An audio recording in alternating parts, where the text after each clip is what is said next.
घंटी। एक सुंदरपुर छोटा सा गांव हुआ करता था। उसी गांव में एक छोटे से घर में बहुत सारे चूहे रहते थे और वो सर्दियां आने पर पहले ही अपनी सर्दियों का सारा भोजन इकट्ठा कर लेते थे।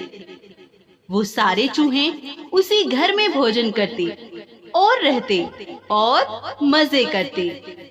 उनका जीवन बहुत अच्छे से व्यतीत हो रहा था। उधर दूसरी ओर एक बिल्ली ठंड से कांपती हुई आ रही थी।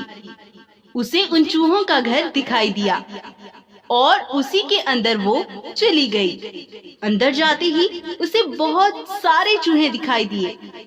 उनको देख बिल्ली के मुंह में पानी आ गया। अरे ये क्या बात है?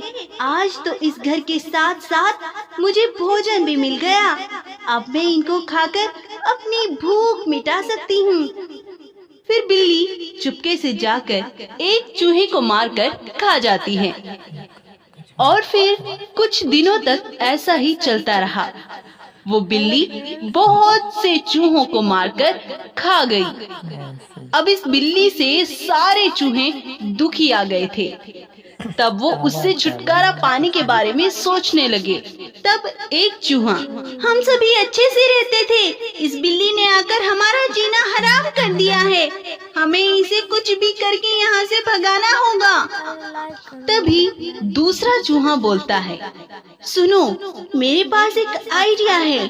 क्यों ना हम उस बिल्ली के गले में एक घंटी बांध दें? इससे होगा ये कि वो बिल्ली जब भी हमारी ओर आएगी तो वो घंटी की आवाज भी आएगी और जब घंटी की आवाज आएगी तो हम छिप जाएंगे और इस तरह से बिल्ली को कुछ दिनों तक भोजन न मिलने के कारण वो यहाँ से चली जाएगी।